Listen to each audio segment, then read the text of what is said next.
আসন্না trust, সুন্নাতে উদ্ভাসিত জীবনের জন্য। ডাক্তার জাকির নায়েককে অনেক আলেম খারাপ বলছেন, বিভিন্ন ভুলের কথা ছড়াচ্ছেন, আপনি এ সম্পর্কে কিছু বলুন। বিষয়টা হলো, আমরা কোনো ব্যক্তিকে অতি গুরুত্ব দেওয়া এটা খুব অপছন্দ করি। আপনারা জানেন কিনা, কেউ কেউ জানেন, লাদেন যখন ছিলেন, ওই আফগানে হামলা হচ্ছে, ওই সময় সব লাদেনময়, লাদেনের ছবি দিয়েই করা হতো। আমি এখানে ওয়াজ টজ করে হুজুরকে যেমন, হুজুর আমি আর ওয়াজ করবো না, হয় লাদেনের গরম ওয়াজ, আর নাইলে ওই কারামতের সুবহানাল্লাহর ওয়াজ ছাড়া কেউ ওয়াজ, আমি আর ওয়াজ করবোই না।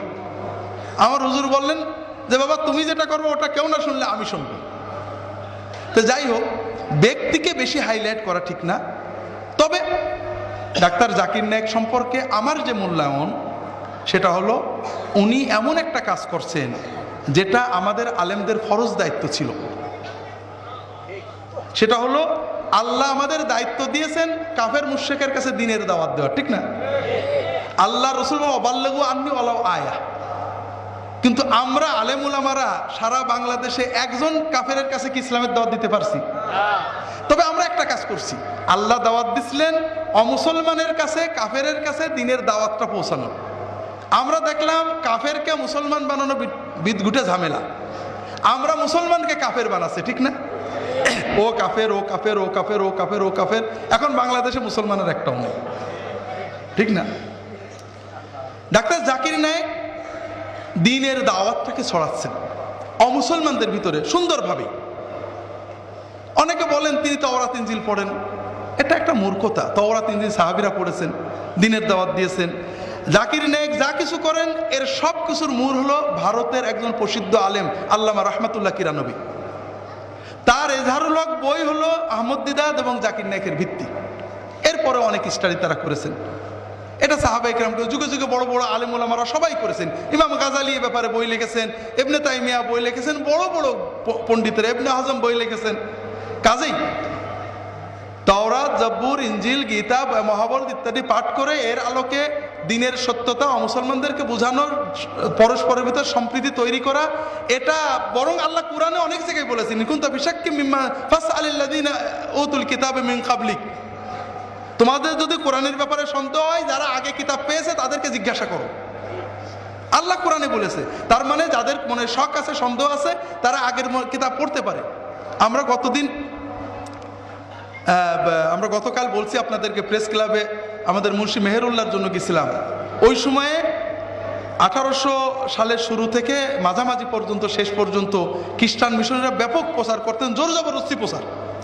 বাজারে ঘাটে তোমাদের ইসলামে এই ভুল আছে, জবাব দাও, জবাব না দিতে পারলে মুসলমান আমাদের এই খ্রিস্টান ধর্ম গ্রহণ করো, আমরা বহস করবো, আলেম উলামারা পারবে না, আমরা তোমাদের উর্দু ভাষায়, বাংলা ভাষায় বহস করবো, আইসো। মুন্সি মেহেরুল্লাহ খ্রিস্টানদের বই পড়ে প্রায় খ্রিস্টান হয়ে গেছিলেন। এরপরে কিছু বই পড়লেন যে বাইবেলের ভিতরে এখনো মুহাম্মদ সাল্লাল্লাহু আলাইহি ওয়াসাল্লামের নাম রয়েছে, এখনো আছে। আমি নিজে অনেক বাক্য আছে, এখন বলতে গেলে সময় লাগবে, যেটা বলছিলাম। তারপর তিনি তো ইসলামের এমন দায়ী হলেন, শত শত যারা খ্রিস্টান হয়ে গেছিল, হিন্দু খ্রিস্টান হয়েছিলেন, মুসলমান খ্রিস্টান হয়েছিলেন, শত শত মানুষ আবার মুসলমান হয়ে যায়। আল্লামা রহমতুল্লাহ কিরানবীর কথা আলেমদের জানার কথা। কাজেই আলেমদের ফরজ দায়িত্ব ডাক্তার জাকির নায়েক পালন করে দিচ্ছেন। এই ক্ষেত্রে তিনি খুব ভালো কাজ করছেন। ইসলাম বিরোধী বর্তমান বিশ্বে সবচেয়ে জনপ্রিয় টিভি চ্যানেল হলো পিস টিভি, সারা বিশ্বে অমুসলমানরাও দেখে। আপনাদের বলি ভাইয়েরা, আমরা হুজুরেরা অনেক দাওয়াত দিচ্ছি, এই সারা বাংলাদেশে বিশেষ করে যারা সমাজের প্রতিষ্ঠিত ধনী মানুষ, যারা দিন নেই, ধর্ম নেই, নামাজ কালাম পড়েন না, যার ছেলেপেলেরা পেপসি খায় না, বিয়ার খায়, কথা বোঝেন?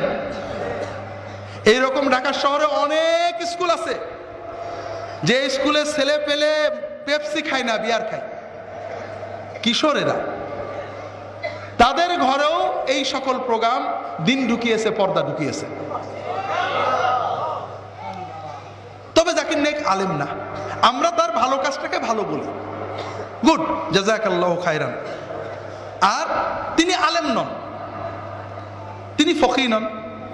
আসলে তার উচিত ছিল দুটো জিনিসে আমরা তার সমালোচনা করি, মনে করি তার এই দুটো জিনিস না করা ভালো ছিল। একটা হলো ফিকহি বিষয়ে মতামত প্রকাশটা আলেমদের দায়িত্ব দেওয়া উচিত ছিল। কিন্তু উনি অনেক সময় ফিকহি বিষয়ে মতামত প্রকাশ করেন যেগুলোর সাথে আমরা অনেক সময় একমত না। আমরা খুব সিম্পলি বলতে পারি যে ওনার এই মতটা ঠিক না, কিন্তু ফিকহি মতামত যেটা ইখতিলাফ করেন এটা চার মাযহাবের বাইরে না। উনি যেটা বলেন হানাফি মাযহাবে না থাকলেও অবশ্যই হাম্বলি মাযহাবে রয়েছে। তা আমরা যখন বলছি চার মাযহাব হক, আমরা বড় জোর বলতে পারি উনি যে এটা বলেছেন এটা ঠিক না, এর চেয়ে দলিলে এটা জোরালো। উনার যতগুলো ভুলের কথা আমি দেখছি এর ভিতরে ফিকহি মতামত ছাড়া আর কোনো ভুল দেখি না।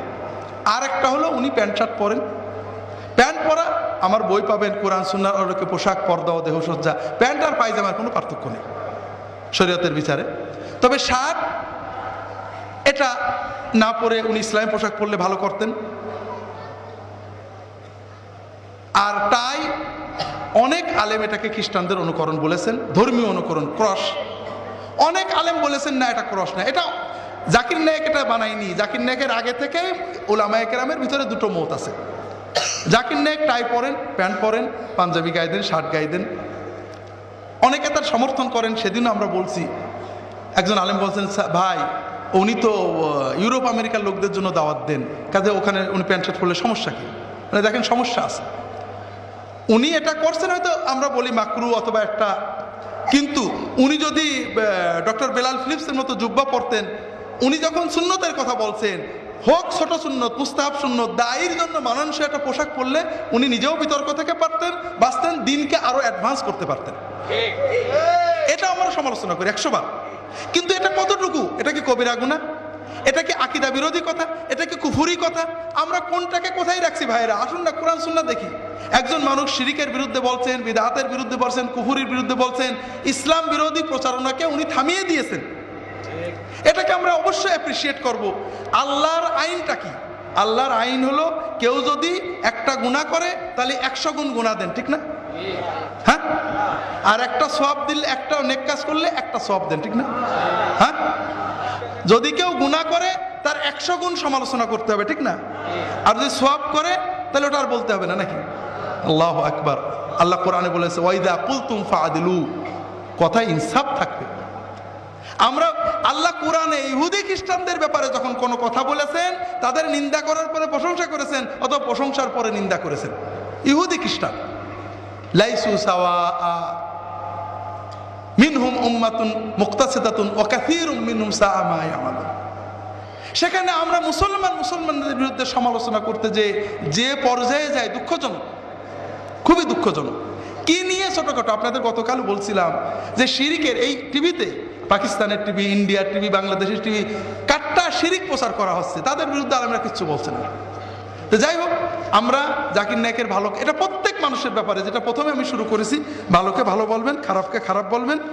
একটা মানুষের ঢালাও গ্রহণ করা, জাকির নায়েক বলেছে বলেই ঠিক না, কখনো নয়, তার ভুল হতে পারে। আমরা আমাদের আলেমদের সমস্যা অন্য জায়গায়। আমাদের আলেমরা পড়তে চান না, পড়ার সুযোগ নেই। আমি প্রসঙ্গ যেহেতু উঠলো, তালবে আলেমদের বলবো, একজন মানুষ টেলিভিশনের প্রোগ্রাম শুনে অথবা রেডিওর কথা শুনে এসে বলতে, হুজুর রফাদাইন করা নাকি সহিহ হাদিসে আসছে। হাদিসে থাকলে আমাদের মযহাবে নেই, ওইসব বাদ দাও, খবরদার, ওরা লামাযহাবী, ওরা ওয়াহাবী, ওরা গায়ের মুকাল্লিদ, ওদের কথা শুনবা না, আমি ওসব কিচ্ছু বুঝি না, আমি বুঝি ইমাম আবু হানিফা, আবু হানিফার সাথে হাসন নসর চাই। এরকম কথা কি অনেক সময় এসে বলেন না? উনি কি মাযহাবকে উঠালেন না ডুবালেন? উনি প্রথম প্রমাণ করলেন উনার মাযহাবটা হাদিস বিরোধী, উনার মাযহাবের পক্ষে কোনো হাদিস নেই, উনার মাযহাব হাদিস বিরোধী। 2 নম্বর কথা, উনি প্রমাণ করলেন যে উনি হাদিস কোরআন মানতে রাজি না, উনি আবু হানিফার সাথে জান্নাতে যান, রসুলের সাথে না। 3 নম্বর কথা হলো, ইমাম আবু হানিফা কি বলেছেন। আমার একটা বই আসছে, আপনারা পাবেন ইনশাআল্লাহ, ইমাম আবু হানিফা রাহমাতুল্লাহ আলাইহির আল ফিকহুল আকবার। ইমাম আবু হানিফা বলছেন, হারামুন আলা মান লাম ইয়ারিফ দালিলানা মিনাল কিতাবি ওয়াস সুন্নাহ আই ইয়াকুলা বিকাউলিনা। ইমাম আবু হানিফার সকল ছাত্র জুফার, আবু ইউসুফ, মোহাম্মদ, একেবারে মুত্তাসিল মুতাওয়াতির সনদে আমার বইয়ে পাবেন। আল্লাহ তাআলা সবাইকে তৌফিক দান করুন। এর কথার অর্থ হলো, আমার মাযহাবে দলিল না জেনে কেউ ফতোয়া দিতে পারবে না। আসসালামু আলাইকুম ওয়া রাহমাতুল্লাহি ওয়া বারাকাতুহু। আপনি কি হেরার আলোয় আলোকিত হতে চান? আপনি কি সুন্নার আলোকে জীবন গড়তে চান? প্রফেসর ডক্টর খন্দকার আব্দুল্লাহ জাহাঙ্গীর রচিত কোরআন সুন্না ভিত্তিক জীবন ঘনিষ্ঠ বইগুলো পড়ুন, সুন্দর জীবন গড়ুন।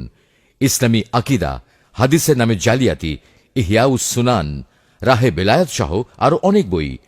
কোরআন সুন্নার সাথে থাকুন, জীবন বদলে যাবে।